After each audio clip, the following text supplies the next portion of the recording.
Welcome to Wisdom Exchange TV, an Ignite Excellence Foundation initiative in support of Africa Businesswomen Connected Summit, taking place right here in Ethiopia in 2013.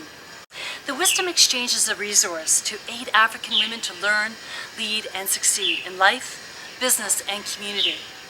It is a forum where women of all disciplines will learn from African women in business, politics, education, and philanthropy.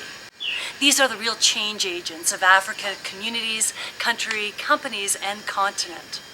You will be inspired by these women, their insights, their strategies.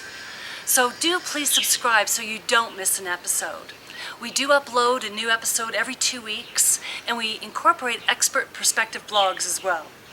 Hello, my name is Suzanne F Stevens, the co-producer and host of Wisdom Exchange TV, and the founder of the Ignite Excellence group of initiatives.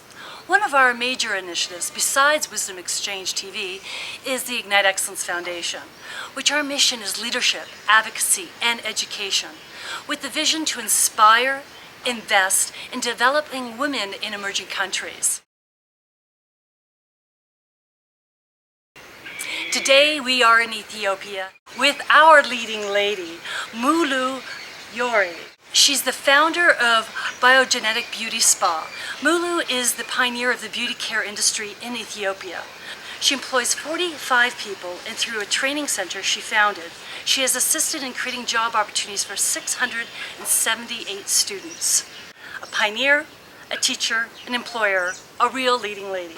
Welcome, Mulu. So nice to meet you. Tell us, what was the catalyst for starting in the beauty business? I was always dreaming to have my own business in beauty and to be beautiful, to make other people beautiful. What made you continue to expand on the business? In Ethiopia, there is nothing about like that because I used to watch videos, movies. So I was always said, I wish we could have something like that in our country. So, and I just want that also to start people to understand about skincare, about beauty, about massage, you know, to be beautiful, to be happy, to be confident, because when you are beautiful, when you are dressed up nicely, when you have makeup on your face, you feel confidence about yourself. I've only been here 2 days, but culturally, is makeup, is that going against the culture a little bit in Ethiopia? Really, culturally, they don't accept to wear makeup on their face very much. Mm-hmm. But nowadays, it's starting to happen. People are using makeup, people are using foundation, and on weddings especially, on events like parties, graduation. So it's starting, but culturally they really don't like, because they're always asking me, it is not spoiling my skin, it's not spoiling my face, or do I have to wear it every day? This kind of question is continuously coming. So it is a little bit banned by the culture. I did notice that Ethiopians are beautiful. Yes. A lot of them are really quite beautiful. And the other thing I noticed is some women that were using makeup weren't using it well. Do you have some makeup tips that can help women look professional? Exactly. That's why we start our training center to train people how to wear makeup, how to care about their skin. Because wearing the makeup improperly, of course, it makes uneven, it makes it thick, it makes it really messed up. So that's why we really teach people to wear small things. Ethiopian people, I said, beautiful. They don't need a lot of makeup. Once they wear it very little, that's enough. So we teach that as well. Can you give me a couple examples? Most important things in our face, for instance, is the eyes and the mouth. So because the eyes is just shiny, looking around, and the mouth is always talking. So that's the main thing we do, make a little bit makeup on our eyes and our lips, and a bit of foundation on the face, that's it. You're doing spa. How did you get from there to the garment business? A family business with friend, and one time the garment business is very much encouraged for women, Ethiopian women in the country. So I have a cousin which is very expert in garment business, and a friend who is a designer, very qualified designer. So, and I am in the beauty business, so which also cooperate with the garment, making, you know, seeing the finishing part of the garment is part of the beauty. So what we decide, why don't we do also the garment together? So I am actually not inside the garment, but I'm in the public relation part, which I advertise or talk about what we are doing, what we're finishing. So this is how we start our garments. Now you also have the training. The beauty training has started, there are very fundamental reasons. Because when I started Byogenic, I started only with 3 people. Myself, another girl, and one receptionist. So beauty in Ethiopia or skincare in Ethiopia is known at all. So it was quiet, nice. We just serve very little clients, but more on the international community, which they have knowledge about it. They come to have a facial, a massage, a manicure, a pedicure. But the Ethiopian people, we really see them very seldom. So I start to go out and talk about skincare in different places like International Women's Club or schools to introduce what skincare means. Then my clientele starts growing, coming. So then I cannot do it by myself. So I said I have to train people. So I start training inside the Byogenic while we're working. We train, and then more client comes, and then I said, then we have to expand. We have to open another salon. Skilled personnel, trained personnel, because we cannot do it just by one person training. So I start to inquire to open a training center with officials, governmental permission, and so on.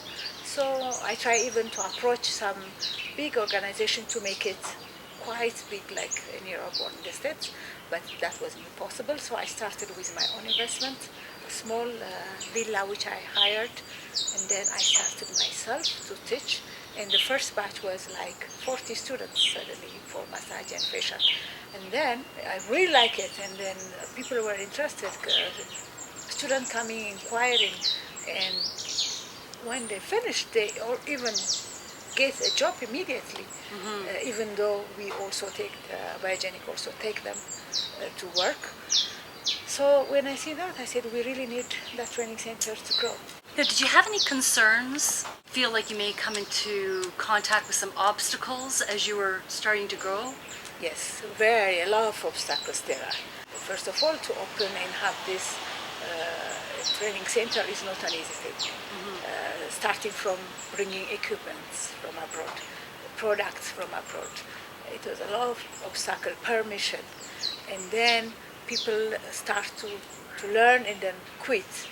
Despite that, we have also a lot of students which is dedicated, want to learn, work on with this profession.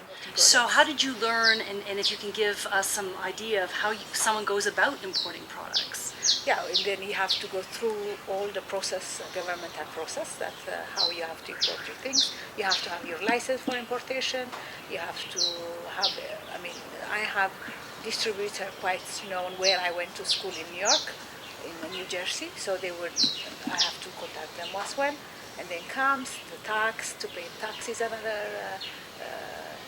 things, and then also cosmetics as such is not seen as necessary in the country. Sure. So they really don't care about this particular things. When you do cosmetics, when they hear cosmetics, it's not important. So that makes me also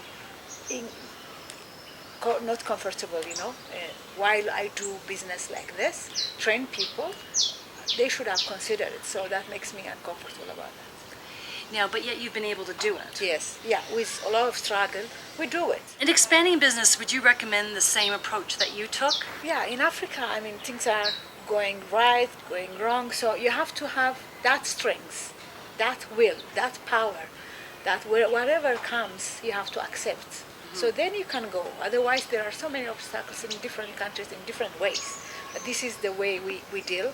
So that's a success also. You have to win the challenge. If you were to start your spas all over again, would you do it in the same order that you did it, or would you try to get maybe products first, work all that out, and then start teaching? I also when I opened, it was like that.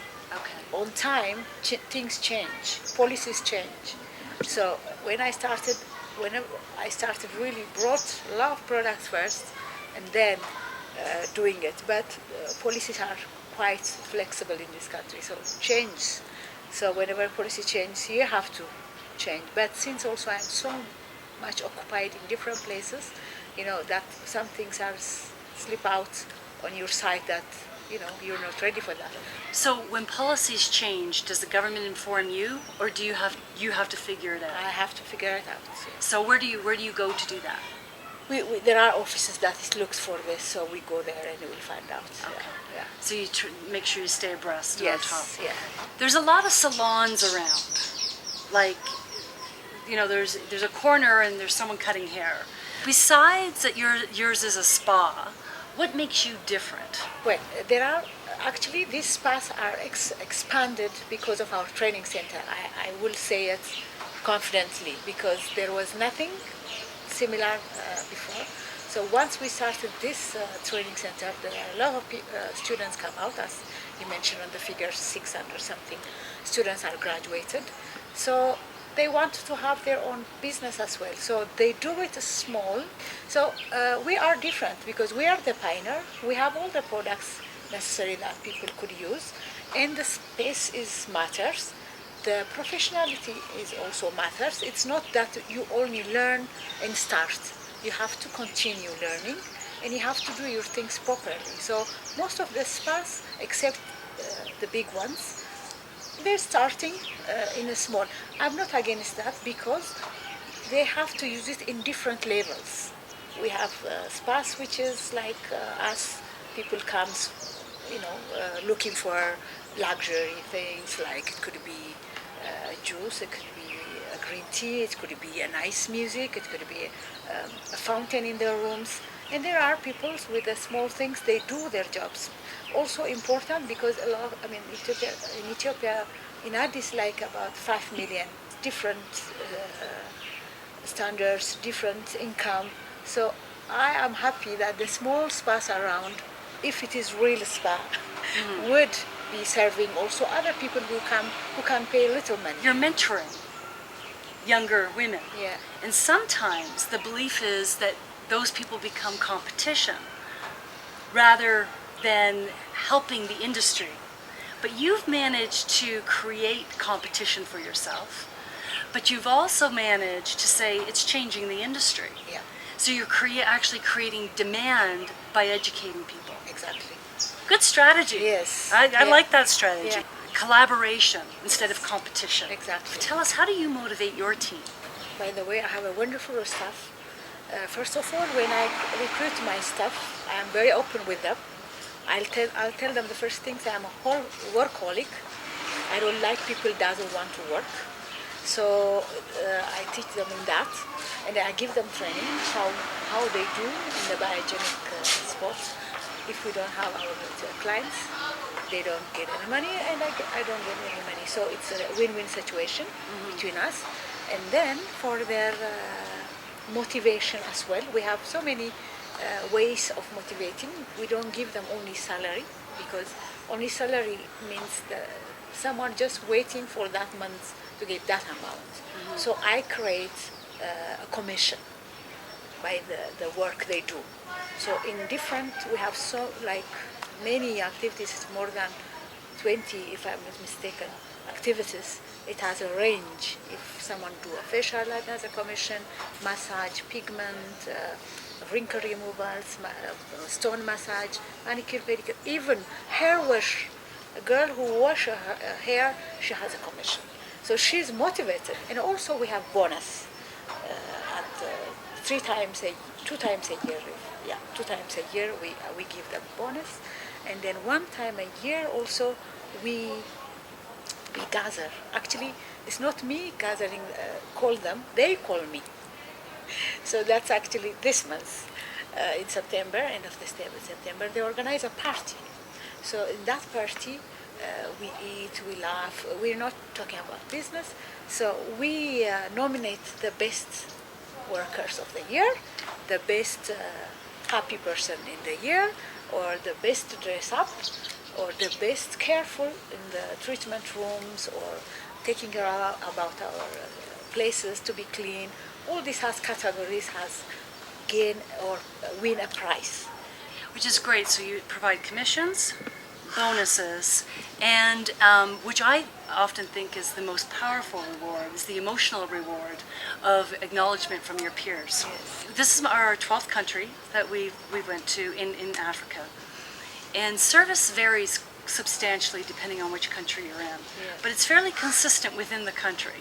That's an observation my husband and I have made. Do you think these initiatives that you do make sure that service stays? Yeah, also leadership.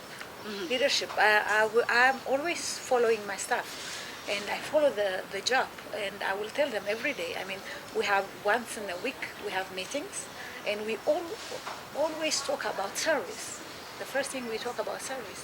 What do we do this week? How many clients we got? Who complained this week? Our clients complained and left. There are happenings like that. What are you doing? Are you sleeping? Are you doing the right thing? So we talk about it. So by talking about it, not only by giving the commission or the salary, but talking about it, it's help a lot, and not neglecting it. So we have to talk every time. It's not easy. It's not easy giving service in Africa, as you have aware of. But I'm not satisfied 100% still doing that. So as such, we are creating this orientation to the people. And somehow it has been vanished slowly, giving service, how important it is. It's depend on the owner or the company manager has to look for. So we have to repeat telling this and putting them to their ears every day, and then they'll get it. I'm not saying Africa is bad service, because there's a lot of bad service in Canada, Also, United States, and in Europe too. So I just need to say that. Yeah. But what does service mean to you? The first thing is you have to welcome them. The welcoming is very important because, people don't know about the spa. There are many customers that can't. They don't know they just heard massage. How do they do? They don't know. The front desk person has to explain welcome and make them feel comfortable and easy and explain them. Then we offer them coffee, we offer them tea or water, and then they really feel at home. And then you go and then give them the required service. The welcome is so important and often forgotten. Yes. Because from that point, you decide if you like the place or not. Exactly. What kind of training do you give to particularly your hairdressers or to anybody who provides any spa service in order to communicate with their client? I train my staff. Yes. I will take the hairdresser or the hairstylist from other places. But the thing that I told you, in my place there is a training of any accent. First of all, your image. Second, your welcoming, your receptionist of your client. And third, how you deal with your client. They should never be a friend of their customer. They are at their service. They can be friendly, but our customers are not our friend. They are our customers. So you have to limit what you're talking about. First of all, we have to avoid talking about our personal things. I am poor, I am this, I have 2 children, I have this. Just tell stories about yourself will be avoided first of all, because the client does not come to listen to that.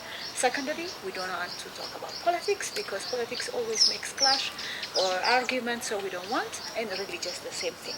These 3 things are not allowed to talk.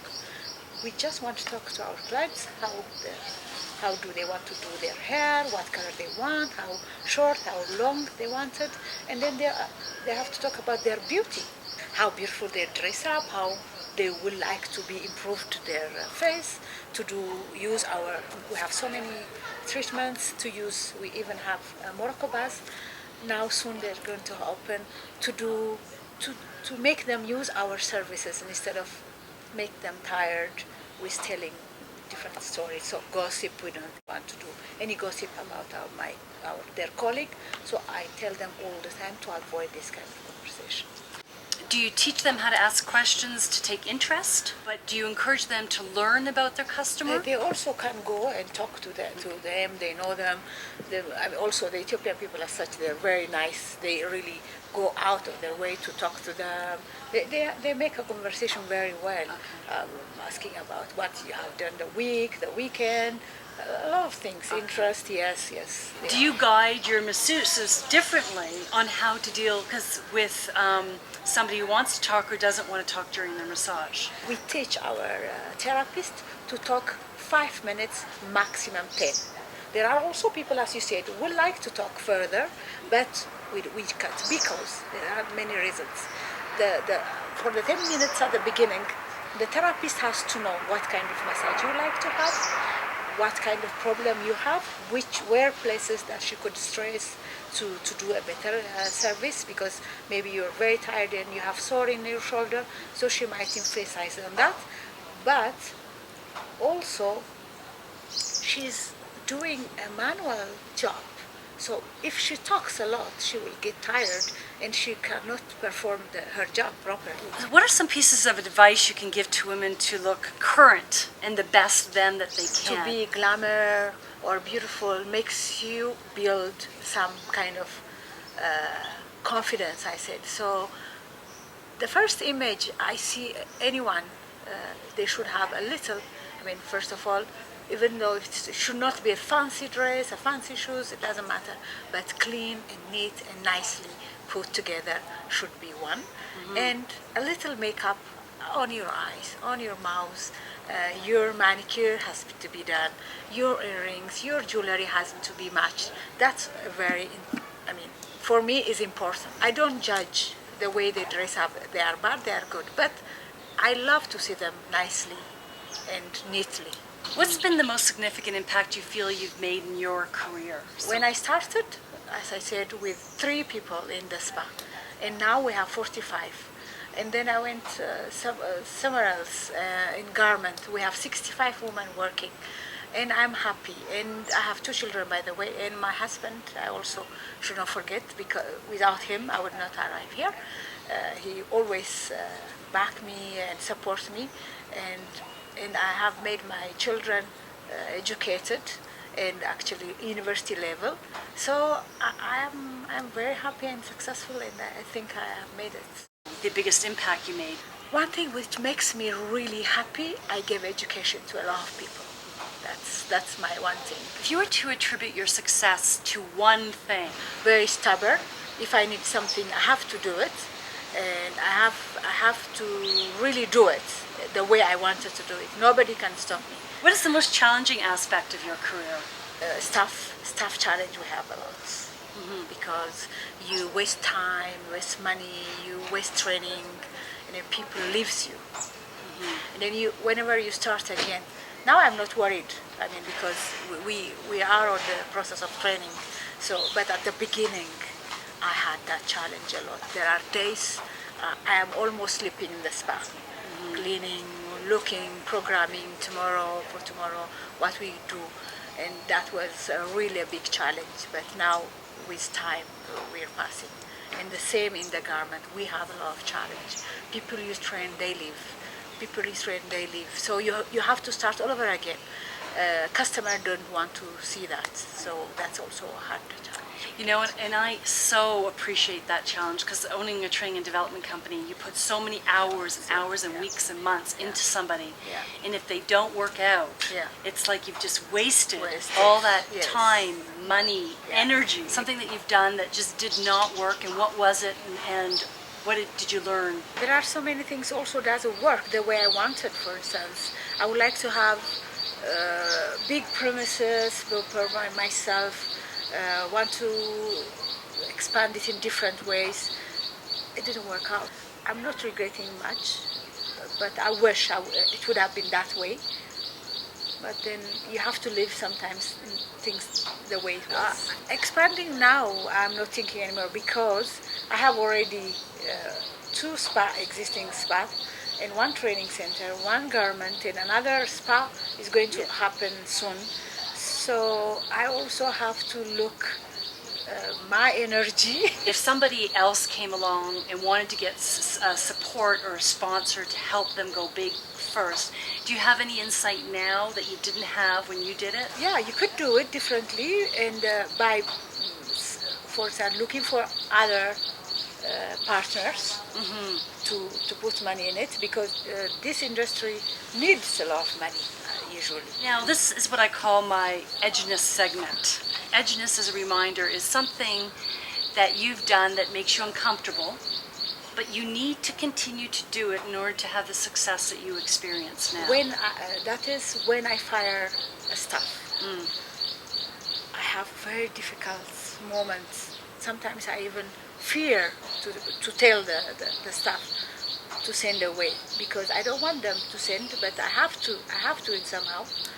That is my really weak point of doing that, but unfortunately I have to do it. When you run a business, you have to be also constant in one thing. What does success mean to you? A success means is an achievement through time. So I am successful because I did my job, or my wish job to do, or my dreamline to be realized. That is my success. When I start, I was nothing. I didn't know anything. So right now I have different spas, lofts, personnels. That makes me successful, and I achieved that. And with a lot of up and down, I arrived at, and I gave a lot of chances to Ethiopians, more than me. I was only one. Now there are hundreds, we can say. And people knows about skincare, which I'm really proud of. People about when they say Byogenic Beauty Spa, and we are the pioneer. That makes me so satisfied, and I did it. So this is my success. So how would you define leadership? Well, leadership, you have to look positive, challenge during period of change. That's leadership. Which leads us sort of to our leadership lessons. Yeah. So if there was 3 pieces of advice that you could give future leaders, what would that be? Be decisive, willing to take a risk and learn, and acknowledge others' accomplishments. Others' accomplishments. Yes, Excellent. like my friends. There are a lot of dynamic women who did a lot, so I acknowledge that. So that makes me, that also gives me a drive to follow. You don't see them as a threat at all, those women? No, not at all. Not at all. That's my drive to go forward. Yeah, absolutely. Once you retire, move on, what would you like people to think about you as a leader? I would like them to see me as an educator, because I gave, in my small world, I think I gave a lot. I never limited my education that I took, and I gave them all.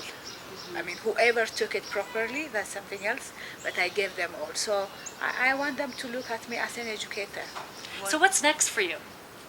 Well, next is for me to see my children successful as I am. Now, given the chance, if you could do one thing that you haven't done yet. I have a hobby. I could call myself at the moment I am a great cook. I learned it by. I know where we're coming for dinner. So the one thing that I always wanted to do when I'm retired, I said it's not everyday thing. It could probably 2 times a week or 1 time a week, one small cozy cheese and wine restaurant. You made a comment that you wouldn't be here today without the support of your husband. So can you expand on that a bit for us? My husband is my core businessman behind. When I start my educating to go abroad, I was an employee of an NGO, which I didn't have a lot of money. So I didn't have money to go abroad and to get my education. So when I discussed it with my husband, he said, why not? You have to go and get your education and do what you want. So that's very important for me, and I also even have small children at that time. So I said, then I will take the kids with me. He said, yes. I mean, if it's not too complicated, you can take with you the children. But And then I said, but I cannot do it without seeing them a year or so. So I better take them and then take the challenge. I said, I told you I am stubborn if I start some things. So I said, I took my children with me, and then I went to the States and I started my course.